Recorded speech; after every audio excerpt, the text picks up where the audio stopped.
Hey, Fuel Her Awesome friends. Today we are talking about the scale and why you need to stop stepping on it. So before we dive in, I want to play this little game. I want you to hold up 5 fingers. I'm going to state a situation. And if this is you, you get to keep your fingers up. If this is not you, you have to put your fingers down. And we're going to see how long we can keep our fingers in the game. All right, you guys ready? Okay, when I get off the scale, I feel super motivated. So if that's not you, put a finger down. I have weighed in more than 2 times in a row and continued to felt inspired in my health journey. If that's not you, put a finger down. When I step on the scale, I feel worthy and healthy. The scale is something that motivates me and keeps me committed to my goals.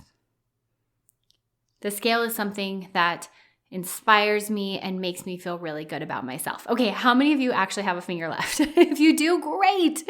You've started some of the work. But my guess is most of us have put one, if not all of our fingers down as I work through those scenarios. And this is something that I see day in and day out with the females I work with. And y'all, I'm going to be totally honest. I felt it myself. I don't own a scale, but I had to go for my annual physical the other day. So I get on the scale, like totally expecting, with my expectations to see a certain number. And the number was significantly higher than I thought it would be. And yeah, it took me a minute. I immediately went back to that place of like, oh, up is bad. Coming up is something that I don't want. And there was more to that story. So I know I'm not alone in this. I know you are not alone in this. And I want to talk today about why stepping on the scale is actually inhibiting your progress, and even better, what you can do instead so that you feel inspired and you know what you are doing is working. And guess what, sister? You can do that without the scale. Welcome to the Fuel Her Awesome Show, friend, where we dig into nutrition deets that are actually helpful and we learn to be nicer to ourselves. I mean, think about it. Those things you say about your body, would you ever say them to your friend? I don't think so. I am so glad you are here. I'm Jess, registered dietitian, juggling mama, work, and wife life amidst all the things. I used to spend an insane amount of energy hating on my body and lost in nutrition, but now I have way too much on my plate. I cannot afford to mistreat my body. And because I have a history of struggling with food, I know I have to be careful with how I approach my health goals. This is why I'm so passionate about empowered eating. Sister, in case you haven't heard it today, you are awesome. And I have resources for you beyond this podcast. Check out jessbrownrd.com and take my body confidence workshop totally free. All right, grab a cup of coffee or 2 and let's fuel your awesome with empowered eating. Okay, so I have to tell you all a story. Recently, my kiddos, they started playing flag football. This is the first time we have signed them up for sports. I have held off as long as I can because I like camping on the weekends and snowboarding, but we are officially flag footballing it up on the weekends. And I have to tell you, it has been so cute to watch their little personalities come out. My oldest in particular, he's been really fun to watch because he has this exorbitant confidence. And the first game was so precious. He did awesome. I mean, he's pretty naturally athletic and in tune with his body, but he's brand new to sports, so he's really figuring it out. He did throw a touchdown pass and he snagged at least 2 flags while on defense, so like major wins in his department, right? But at the end of the game, he was just glowing. I took him home and he was like, Mama, I am pretty sure I am the best player on the team. I cannot wait to play for the Texas Longhorns. Like, he has already set himself up to play in Division I college based on this very first game. Now, so cute, right? As his mama, there is no way I'm going to burst his bubble. Instead, what I'm going to do is I'm going to encourage him and build that confidence. And at the same time, make sure he's aware of the work it takes to get to that level, right? Like, it's this delicate balance where I'm going to let him continue to carry this confidence and encourage that and build him up because he did do great. And at the same time, I'm going to make sure he knows what practice is. I will shepherd that confidence in a way that works for him. And this got me thinking about us ladies and the scale. This got me thinking about myself in the past and clients I work with who start making changes with their food and they start feeling incredible. Their biofeedback is reinforcing the changes they're working on. They feel inspired. They feel better in their clothes. They feel stronger. And do you know what kills that confidence and that motivation faster than a wink of an eye? Getting on the scale when she weighs herself. Now let's go back to my son for a second. Can you imagine if instead of encouraging and challenging him and his confidence, I actually just took him to our local high school and put him in the game and said, yeah, son, let's see how good you really are now. That would be horrible, right? Meanest Mom of the Year award. And I'd be comparing him against people who have a ton more practice, are farther along in their football journey, and older than him, right? At a different level and a different time in their life. This is what we do when we get back on the scale. Nothing kicks us back into that negative mentality faster than seeing that number. And this is particularly when we haven't done the work. Like we haven't established our values, we haven't detoxed diet culture, we haven't gotten to the bottom of some of those body bullying thoughts. When we haven't done that, seeing that number immediately puts us back into comparison mode. Only we don't compare across the whole spectrum, right? We're not comparing against people that we might be farther along in our journey. We're comparing against people who are in front of us, or even worse, we're comparing against ourselves at a different point in our life. Like how many times do you get on the scale and think, oh, this is so much different than before kids or before menopause or before I got that diagnosis?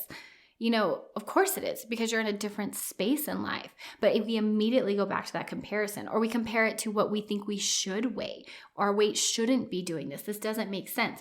We crush our own confidence, and then we expect ourselves to get back in the game with motivation and enthusiasm, and it's just not going to work that way. The scale is a topic I take a really hard stance on, and today I want you to hear me out. I want you to think about how the scale might be inhibiting your progress and what you might be able to do, or if you do decide to continue to weigh, how you might be able to do that in a more productive way. Although I'm really going to challenge, and the scale is a topic that I know is triggering, and we have done kind of the same thing with it for so long, right? Like maybe we've always weighed, we've always felt like we have to weigh. If we don't keep track of the number, it's just going to keep going up.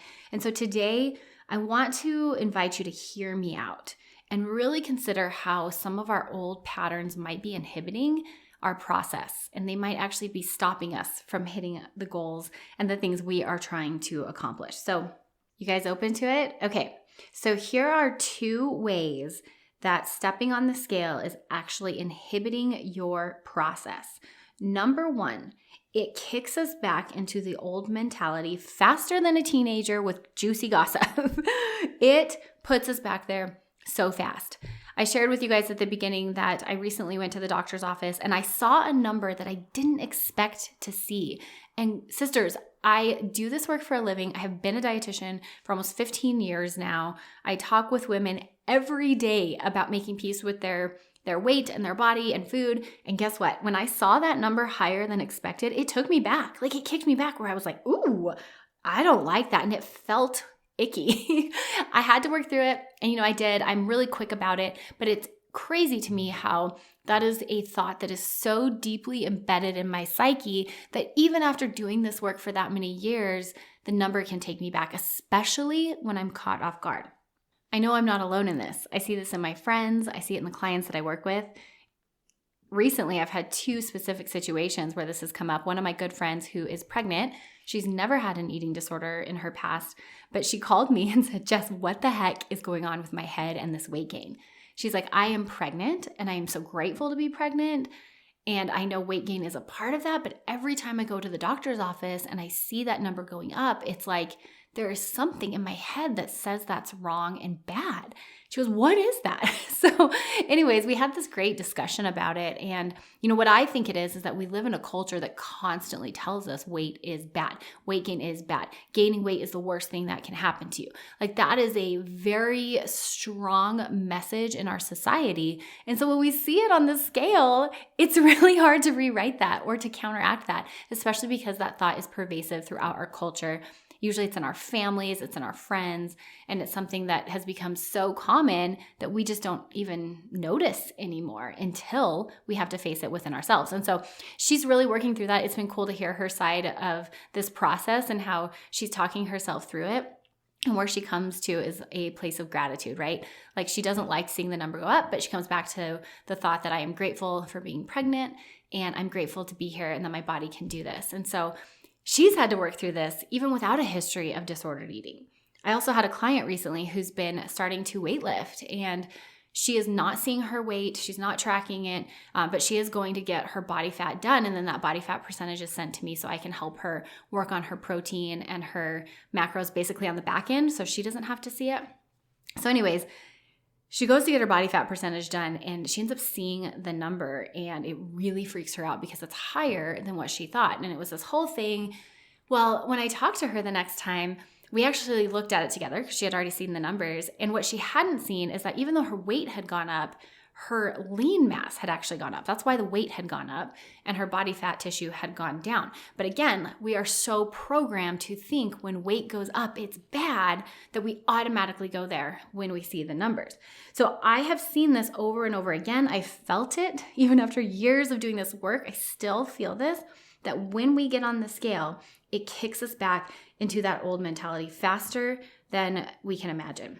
The second reason stepping on the scale inhibits your process is that there is generally a 5 to 7 pound weight fluctuation at any given time in a female's life. And what I mean by fluctuation is that you can weigh within a 5 to 7 pound range at any given time during a week, and it doesn't capture true body change. Instead, what it's capturing is the changes in your fluid levels, and how your body is processing the food that you've consumed within the last 24 hours.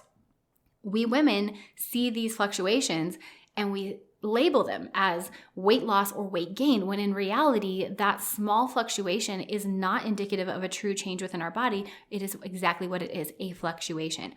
I'll tell you, this is the most common in people who start with low carb diets. You'll see they have a really quick weight loss within the first week or two. And a lot of that is water weight, because here's the thing. Anytime you eat carbohydrates, there are 3 ways that carbohydrates move throughout your body. The carb is either used for immediate energy, or it's stored in your liver or your muscles as something called glycogen. Now, glycogen is our carbohydrate savings account. Every single molecule of glycogen we hold on to holds 3 parts water. So that means that when we have a greater savings account in our muscles, we have more water fluid and our weight's actually going to go up. So when people start a low carb diet, the very first thing that goes is those glycogen reserves. That carbohydrate bank account gets completely depleted. Well, remember, every 1 molecule of glycogen, we pull 3 parts water. So there's this massive fluid loss when someone goes on a low carb diet.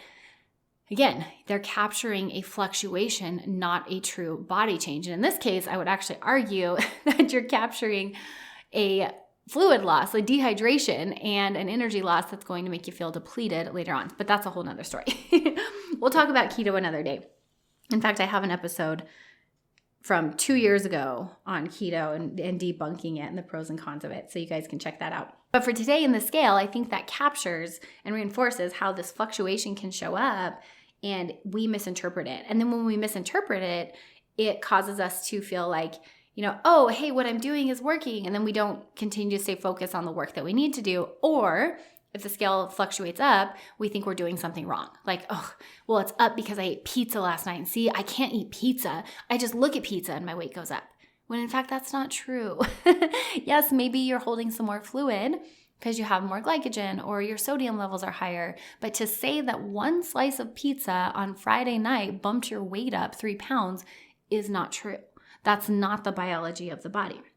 So these 2 things are something that I see over and over again, and I felt them, and I think they're really inhibiting our process. And again, to recap, that's number 1, stepping on the scale kicks us back into the old mentality faster than the wink of an eye. And number 2, there is a 5 to 7 pound weight fluctuation that we can misinterpret. And that misinterpretation can be damaging to our process. So what are we supposed to do instead? Because when I talk to women and I argue that they need to let go of the scale and I try to convince them to stay off of it, the first thing they say is, yeah, but Jess, if I don't weigh myself, what if it goes up? And again, I think there's some fallacy in this thought process because we're thinking that if we weigh ourselves, that's going to control the weight, when in reality, it's the behaviors that impact our weight, right? The scale has nothing to do with it. The scale is just the one of the checkpoints. So are there other checkpoints we can use that are more productive, and not even more productive, but encouraging and keep us motivated and focused on the work that we need to do? I think so. This is why I am such an advocate for the biofeedback portion of the empowered eating method.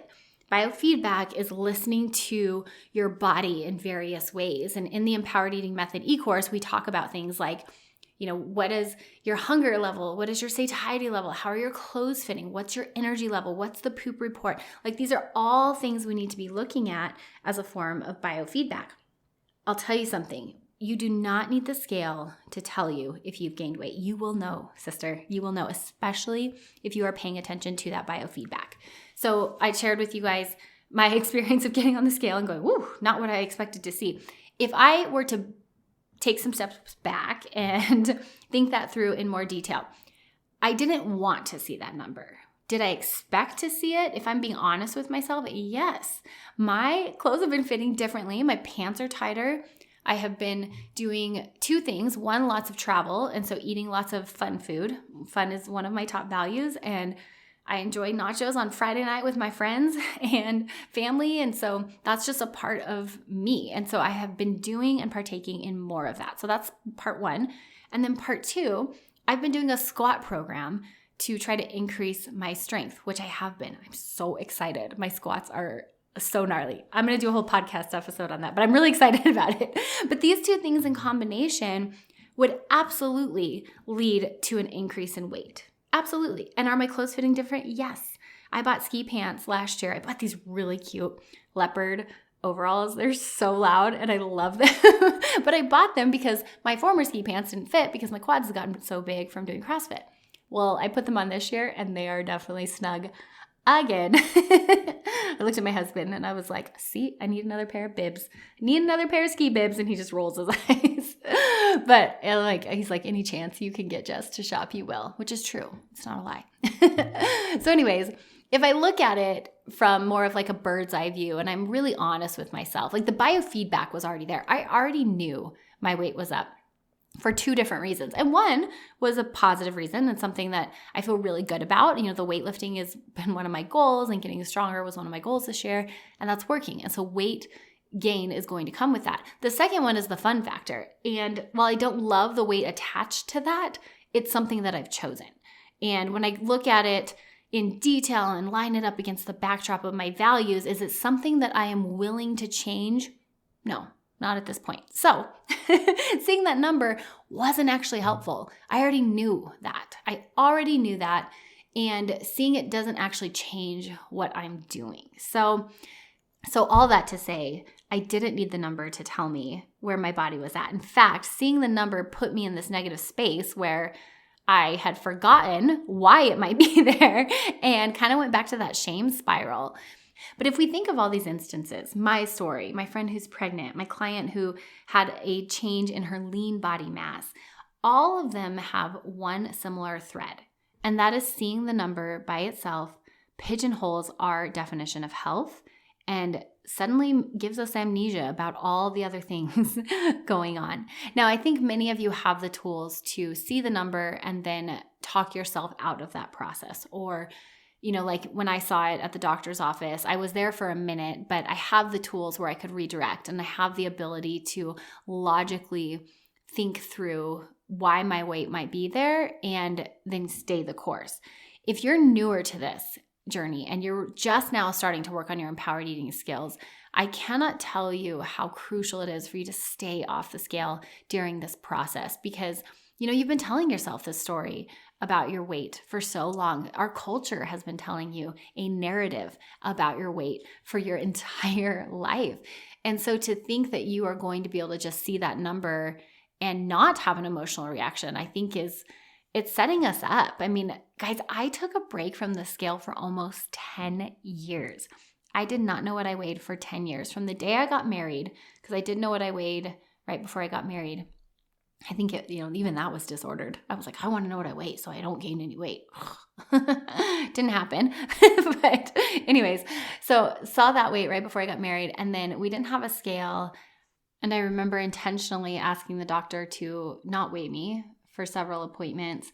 Yeah, I didn't see my weight until, actually it was 8 years. It was when I went to the doctor when I was pregnant with my first kiddo. And then they start tracking your weight. And even then, it was a bit of a mind challenge, right? Because it was going up and up and I had to work through, very similar to what my friend is working through now. But yeah, it took me back right away to that negative narrative. But I needed that 8-year gap to help me rewrite my relationship with my body, to give me space to listen to my body, to learn about my body's biofeedback, to give it space to fluctuate instead of trying to control it and keep it within this 1 to 2 pound weight range like I did back in my disordered eating days.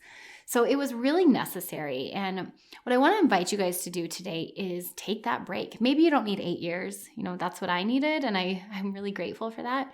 But could you give yourself a month? And I'm not talking about taking a month where you don't take care of your body or you don't have intentional eating or exercise. No, I'm talking about taking a month where you don't allow the scale to tell you how successful you are. Instead, you find other means to reinforce your process. In the Empowered Eating Method in my e-course, we talk about non-scale victories. And one of my homework assignments before we dive into biofeedback is to identify 5 non-scale victories that you're going to use to reinforce and track your process. That might be your energy levels, how you're sleeping, how your ring is fitting. I mean, there are so many ways we can measure how we are taking care of our body that don't kick us back into that negative space. Like I do have this one client who's using her ring as a tool to measure her process, which I think is so cool because she has a goal of wanting to be able to wear her ring comfortably. Well, I asked her the other day, did you put it on? Have you tried? She goes, yeah, it's not quite there, but it's getting there. And I was like, that's such a cool process. It's like she put it on and it's not quite where she wants it to be. And yet she could tell she's on her way. And it was encouraging, not discouraging. How many times do we have that experience with the scale? Never. It's like we get on and either it's not enough of a change or it's like just enough, but it's not really capturing what we thought it would. So our expectations aren't met and then we feel like our efforts aren't really worth it. Like it just kicks us back so quickly. It just bums me out. I think it interrupts our process. So today I want to invite you to think of 5 non-scale victories that you can use to track your process instead of the scale. And again, I know many of you go back to that, yeah, but if I don't weigh, I'm not going to know if it goes up. I'm not asking you to detach from your body. I'm actually asking you to connect in more detailed and intimate ways with your body. Like really get to know it and understand how it's responding to some of the work you are doing. Sisters, if you want more help with that, I would love to walk alongside you either with one-on-one coaching or through my program, the Empowered Eating Method. You can check out all the details on my website or just see my free workshop. You can find out what the Empowered Eating Method is all about. You can find that on the front page of my website, jessbrownrd.com. All right, so as for today, I am inviting you to step away from the scale and step into new and different ways to read your body's biofeedback. Give yourself that space. Maybe you need 8 years. It was a great 8 years. And I weighed myself during pregnancy. I haven't gone back to it. I still don't weigh myself. Saw my weight at the doctor's office, and that'll be the last time I see it until I have to weigh again, which probably won't be till next year, my physical. And I'm good with that. I'm going to stay there. It's a much healthier place for me to be, and I think you guys will appreciate it too. All right, my friend, I'm wishing you an empowered day, and you don't need the scale to make that happen. Cheers and happy eating. Gosh, I'm so glad you joined me today. If today encouraged you, would you take a minute and encourage me by leaving a review for the show? I read every single one of these reviews, and your words, they mean so much to me. This podcast is here to support you weekly, but it only scratches the surface.